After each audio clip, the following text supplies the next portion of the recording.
with me, Ali Mustafa, and as you can see, that Je vois plus le fireworks soleil qui a across the cities. ये video online है मेरसन से, जो तुर्की के east के अंदर पाया जाता है, और वहाँ पे एक PP जो प्रो कर्डिश पार्टी कहते हैं, जिसे बेसिकली उसका बड़ी सक्सेस हुई है, एक स्वीप हुई है ईस्ट के अंदर, ईस्टर्न प्रोविंसेस के अंदर HDP की, और वेस्ट के अंदर जहां पे स्ट्रॉन्ग होल्ड भी मौजूद थे एक जमाने में एर्दोआन साहब की आक पार्टी की, वहां पे आ गए हैं अब PAP, जो पीपल्स रिपब्लिकन पीपल्स पार्टी, जो मेन ऑपोजिशन पार्टी थी और बहुत अरसे तक एक शैडो में रह रही थी एर्दोआन साहब के आक पार्टी के। उसने म्यूनिसिपल इलेक्शंस में स्वीप कर लिया है। इस्तांबुल तो पहले ही उनके पास था, इमामोलू, एक्रम इमामोलू जो थे वो संभाल रहे थे। अंकारा के अंदर वो भी उनके पास पहले था, वहां मंसूर यवाश साहब मौजूद थे। अब ये लग रहा है कि उनकी जो लीड है वहां पे मंसूर यवाश की, वो बहुत इंक्रीज हो गई है, तकरीबन 58-60% के ऊपर उन्होंने बीट किया है आक पार्टी का जो वहां पे कैंडिडेट था उसे। इसके क्या मायने हैं? इसके मायने हैं कि टर्की के अंदर एक बहुत तब्दीली, बड़ी तेजी से एक तब्दीली की वेव चल चुकी है, और मनाजिर जो आपके सामने नजर आ रहे हैं इस्तांबुल के अंदर, एर्दोआन साहब पहली बार बने थे मेयर, यानी नाजिम आप कह लें, इस्तांबुल के 1995 के अंदर, 1995 के अंदर।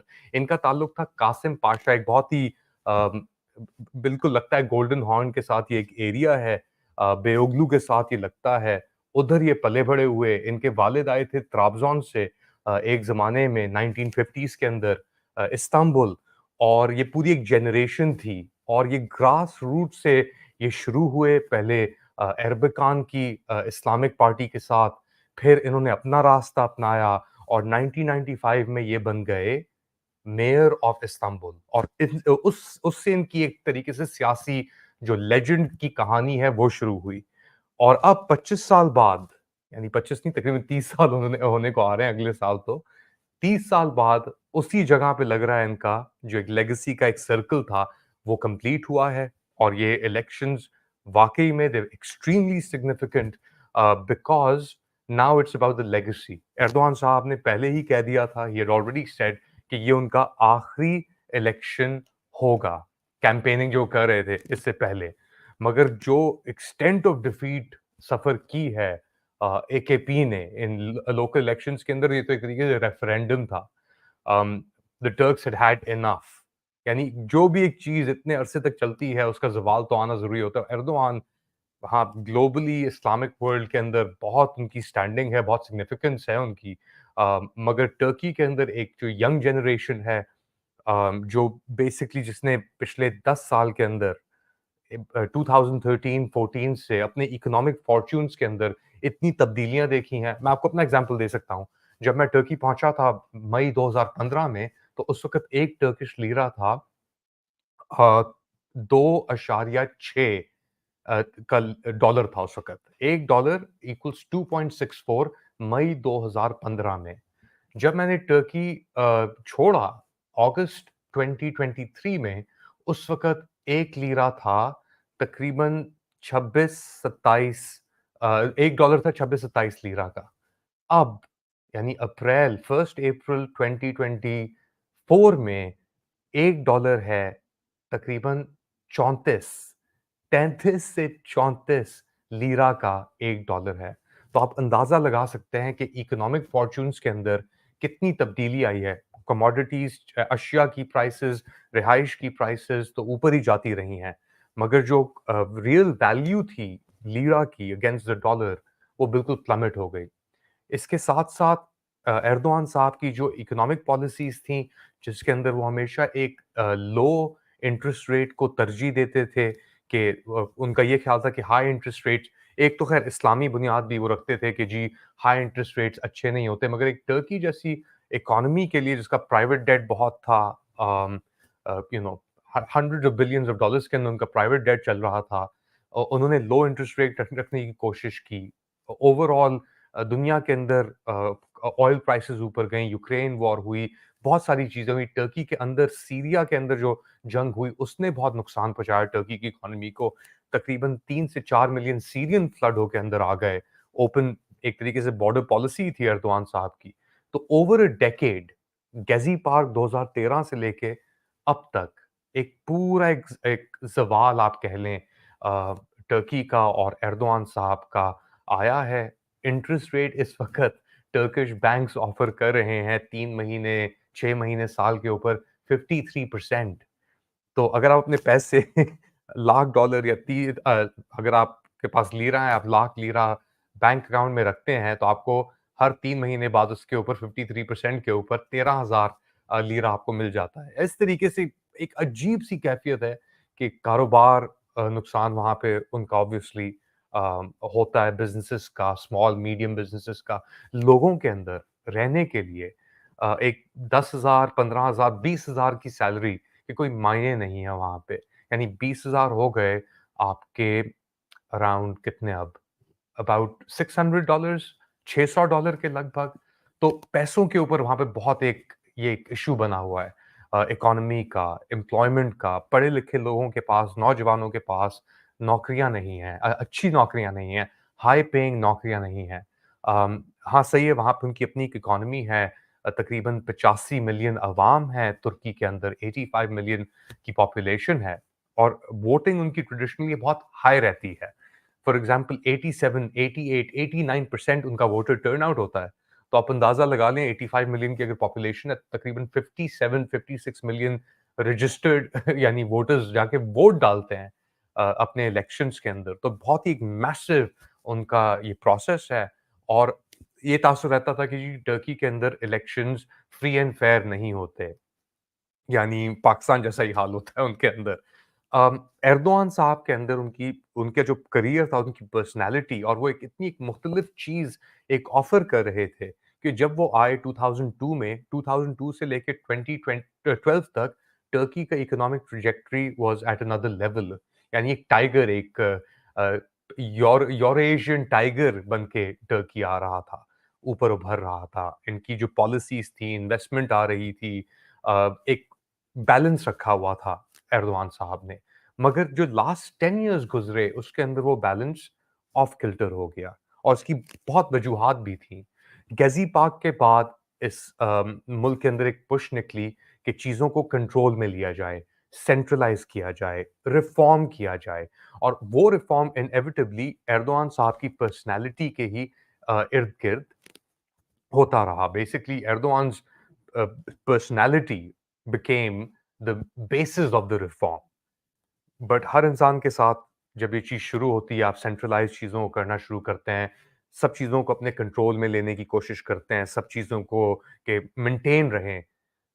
आफ्टर अ व्हाइल वो चीज़ें मेंटेन नहीं रहती। ये हिस्ट्री का एक निज़ाम है और यही सब कुछ हुआ एर्दोआन साहब के साथ। 2013 गेज़ी पार्क के प्रोटेस्ट के बाद क्रैकडाउन्स हुए। उसके 3 साल बाद 2016 के अंदर एक कू हुई टर्की के अंदर बगावत हुई आर्मी के अंदर से जुलाई 15 2016 में and that coup was a pivotal moment. It was a sign for Erdogan. He realized that he needed to change things even more rapidly in order to secure himself and his position. तो उसके बाद एक referendum हुआ Turkey में जिसके अंदर उन्होंने कहा कि जी आप पार्लियामेंट्री सिस्टम चाहते हैं या प्रेसिडेंशियल सिस्टम चाहते हैं। अगर आप प्रेसिडेंशियल सिस्टम चाहते हैं तो आप हाँ या ना में एवेट या योक हायर एवेट या हायर यस और नो में आप जवाब दें। तो उसके अंदर लोगों ने वोट किया एंड दे वोटेड इवेट हाँ चेंज करो सिस्टम को। तो सिस्टम फिर चेंज हुआ, तब्दील हुआ, एक पार्लियामेंट्री डेमोक्रेसी से टर्की आगे बढ़ा और बन गया एक प्रेसिडेंशियल सिस्टम ऑफ गवर्नेंस और ये बात हुई 2018 में। 2018 में वो प्रेसिडेंशियल सिस्टम बन गया, सब पावर्स एर्दोआन साहब के पास आ गईं, सेंट्रलाइज़ हो गईं। एक नए इदारे खुले, पुराने जो वेज़ थे कि आइडिया ये था कि पार्लियामेंट्री डेमोक्रेसी और टर्की के अंदर हिस्टोरिकली कोalition गवर्नमेंट्स अम, आती रही हैं। इन्नो साहब के बाद जो ये आपके मेनेंडेज़ साहब थे, जिनको लटकाया भी गया था 1960s में, उसके बाद से मिलिट्री इंटरवेंशन और वीक कोalition गवर्नमेंट्स चलती रहीं 1990s तक। एर्बकान साहब की हुकूमत को गिराया गया 1996 के अंदर एक सॉफ्ट कू के अंदर। उसके बाद एजेवेट साहब आए, वो भी बड़े स्टेटमेंट थे। उनकी भी गवर्नमेंट इस इश्यू में लगी रही, इकोनॉमिक डेवलपमेंट बिल्कुल सिफर थी। और जब एर्दोआन साहब आए तो वो एक रेवोल्यूशनरी टाइम था। इन्होंने रोड नेटवर्क्स खोले, जो अनातोलिया के अंदर इनका बेस था, जो दीनी है ज़्यादा, यू नो इस्लाम में ज़्यादा प्रैक्टिस करते हैं। एनाटोलियन एशियन साइड के अंदर हम बात कर रहे हैं, बुर्सा, अंकारा के इर्द-गिर्द, डीप इनसाइड वहाँ पे इन्होंने इनरोड्स की, डेवलपमेंट वहाँ पे लेके गए। अच्छा, रोड नेटवर्क और टर्की की डेवलपमेंट का बहुत ही एक इंटरेस्टिंग और पॉलिटिकल कंट्रोल का एक बहुत इंटरेस्टिंग केस स्टडी है। ज़्यादातर अतातुर्क साहब के बाद, इन्होंने साहब के बाद जो मिलिट्री एक कॉम्प्लेक्स बना था, उसने उसका ये एजेंडा था कंट्रोल किस तरीके से करें। अगर आप रोड्स बनाते हैं किसी भी मुल्क के अंदर, तो आप transfer of population, movement of people को आसान कर देते हैं। अगर आपको वो मूवमेंट आसान नहीं करनी है, अगर आपने कहना है यार मेजॉरिटी जो है, जो दीनी है या वो है, वो अनपढ़ हैं, जाहिल हैं, वो हमारे शहरों में अगर आएँगे या इस तरफ आएँगे, अर्बन एरियाज़ में आएँगे, तो या अगर ये कनेक्ट होंगे रोड नेटवर्क्स के थ्रू, तो ये ऑर्गनाइज़ ज़्यादा बेहतर कर सकते हैं। और अगर ये ऑर्गनाइज़ ज़्यादा बेहतर कर सकते हैं, तो हमारी जो मोनोपोली है, उससे ये चैलेंज ज़्यादा बेहतर कर सकते हैं। तो बहुत अरसों तक अम, बहुत सारे बड़े एरियाज़ में टर्की को अंडर डेवलप्ड रखा गया। ना रोड्स वहाँ पे बनाई गईं, ना वहाँ पे बिजली पहुँचाई गई। तो at the turn of the century आप कह लें 1990s में, 2000 में एक नया कॉन्सेप्ट आता है, एर्दोआन साहब लेके आते हैं और उन उसका साइन बनाते हैं याक पार्टी का एक यानी एक बल्ब, एक लाइट का बल्ब, और वो जल रहा है कि हम तुम्हारे घरों तक बिजली पहुँचाएँगे कंसिस्टेंटली, हम डेवलपमेंट करेंगे, हम हेल्थ सिस्टम को बेहतर करेंगे, एजुकेशन सिस्टम को मुनसिफ करेंगे, हम सब चीज़ें तुम्हें प्रोवाइड करेंगे, अब जॉब अपॉर्च्युनिटीज़ क्रिएट करेंगे डेवलपमेंट के थ्रू। और ये जो थी एर्दोनॉमिक्स आप इसे कह लें, कैपिटलिज़्म यानी इस्लामिक कैपिटलिज़्म आप इसे कह लें। इसकी वैराइटीज़ में पाकिस्तान में ही मिलने को देखने को मिली। नवाज़ शरीफ साहब के दौरान कि बड़े हाईवेज़ बनाओ, बसेज़ लेके आओ hyundai की, डाइवो की टैक्सीज़ लेके आओ। तो बिग प्रोजेक्ट टाइप ऑफ इनका जो था ना एक गवर्नेंस स्टाइल था एर्दोआन साहब का। अच्छा, मगर ये चीज़ आप एक हद तक कर सकते हैं। पैसे आप एक हद तक डाल सकते हैं एक किसी भी सिचुएशन के अंदर, उसको कंट्रोल करने के लिए। आफ्टर अ व्हाइल आइडियाज़ का गेम बन जाता है, और स्पेशली अब के दौर में। और अगर आपके पास यंग पॉपुलेशन हो स्पेशली, तो उसके लिए तो सभी पूरा गेम आइडियाज़ का है। उनका जो घर है, उनका जो विज़न है, वो इससे फीड हो रहा है। और इन चीज़ों ने बहुत सारी चीज़ों को चेंज भी किया, तब्दील भी किया। Thank you so much Aamir, Aamir बादशाह फॉर फॉलोइंग। और यस, ये स्टोरी क्योंकि मैंने बहुत अरसे तक 8 साल मैंने अपनी ज़िंदगी के साढ़े 8 साल तुर्की में गुज़ारे। तो थोड़ा तो इंसान को उससे ऑब्वियसली लगाव तो हो जाता है स्टोरी से। और जो इमेजेस आ रहे हैं टर्की से, वो भी हमें ये दिखाते हैं इन एरियाज़ में। फॉर एग्ज़ाम्पल ये आया है ईस्ट से इमेज, और ये इमेज बहुत ही कंट्रोवर्शियल समझा जाता है टर्की के अंदर, क्योंकि इसके अंदर अब्दुल्ला ओजलान की तस्वीर दिखा रहे हैं। अब्दुल्ला ओजलान वैसे तो बज़ाहिर तौर पे कैदी हैं तुर्की के, और एनिमी नंबर 1 थे एक ज़माने के अंदर। मगर उनकी जो एक एफ़िलिएटेड पॉलिटिकल ग्रुप है, उसको कहते हैं हेदेपे और एचडीपी। इसको एक दहशतगर्द तंज़ीम भी समझा जाता था। मगर एर्दोआन साहब ने जो रास्ते खोले, स्पेशली जो उनके रिफॉर्मेटिव वो था कि जो मेन ऑपोज़िशन है सीएचपी की कमर तोड़ने के लिए कर्डिश पॉलिटिकल ग्रुप्स को भी अंदर लेके आओ, और वो रास्ता खोला 2015 के अंदर। थ्रेशोल्ड जो था पार्लियामेंट में एंटर करने के लिए उस वक़्त टर्की के अंदर, वो रेज़ किया फ्रॉम आई थिंक 6 या 7% टू 10%, या उसको कि 10% थ्रेशोल्ड अगर आपने अचीव कर लिया तो आप पार्लियामेंट में आ सकते हैं। इंक्रीज़ किया रुकावटें क्रिएट करने के लिए।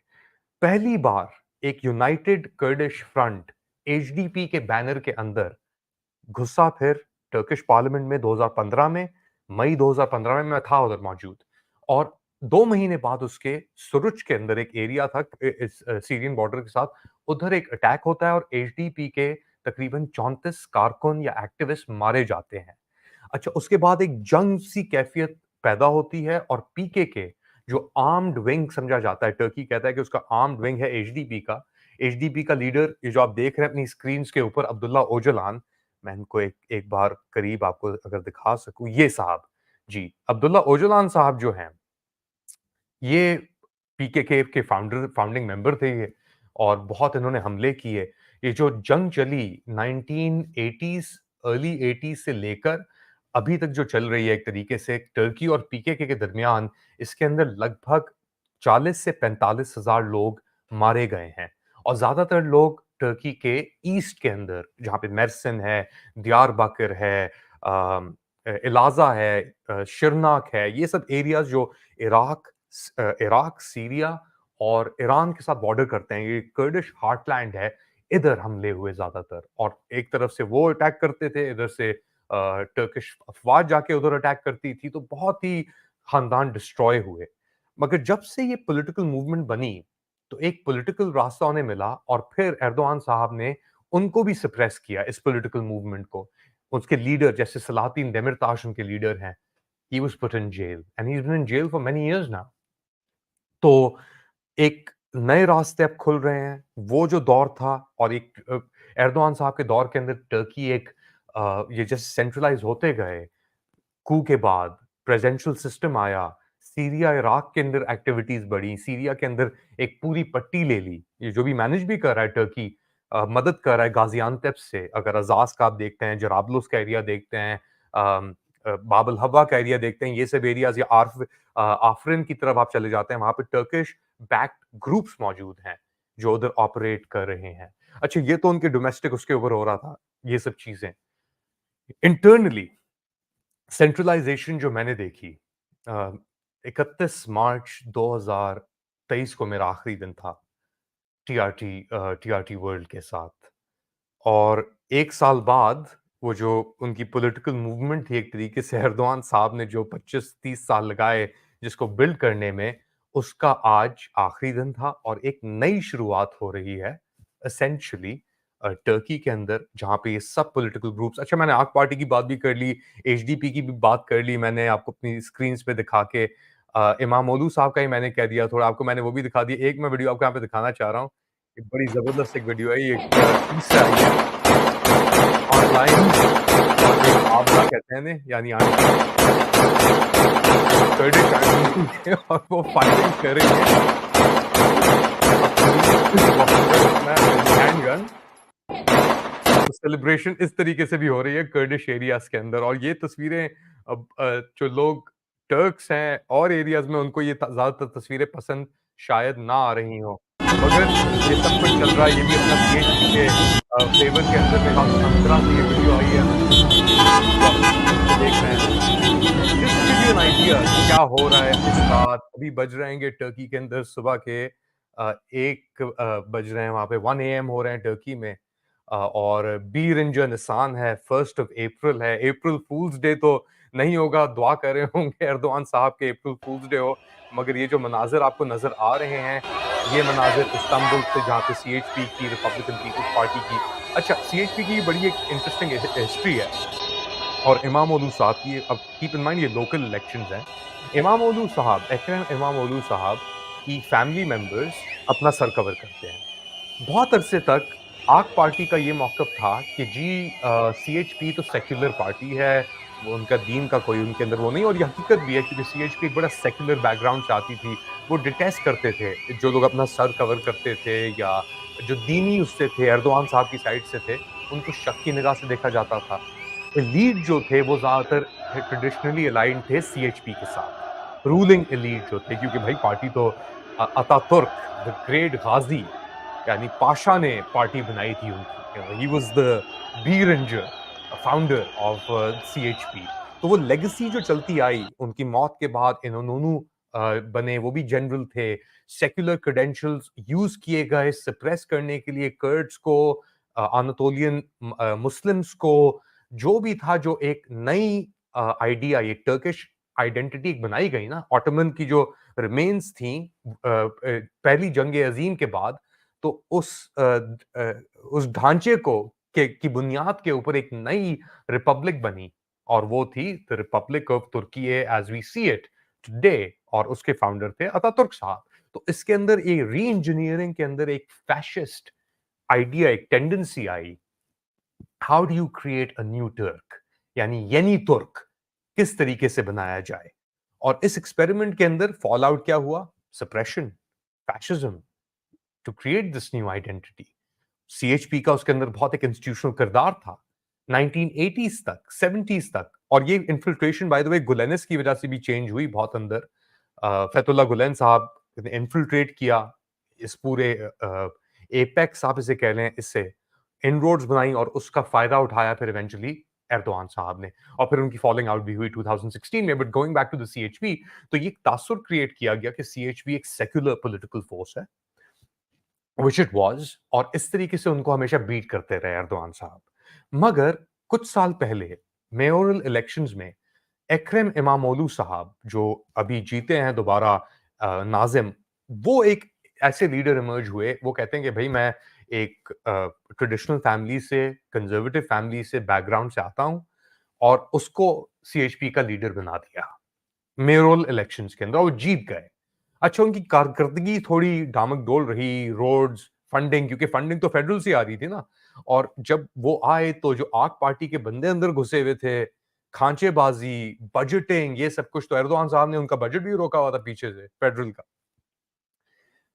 इन सब चीजों के बावजूद, ये दरारें क्रिएट करने के बावजूद, अस अगेंस्ट डेम करने के बावजूद, अंदर से वो जो ढांचा था कि आखिरी पिछले इलेक्शन तो एर्दोआन साहब जीत गए, मगर पहाड़ी के ऊपर जिन वो चढ़ तो गए, मगर पीछे मुड़ के देखा तो कोई नहीं है अब। पीछे खड़े हैं इमामोलू साहब, मंसूर यवाश, अंकारा के जो मेयर हैं, वो बड़ी एक सिग्निफिकेंट मार्जिन से जीते हैं।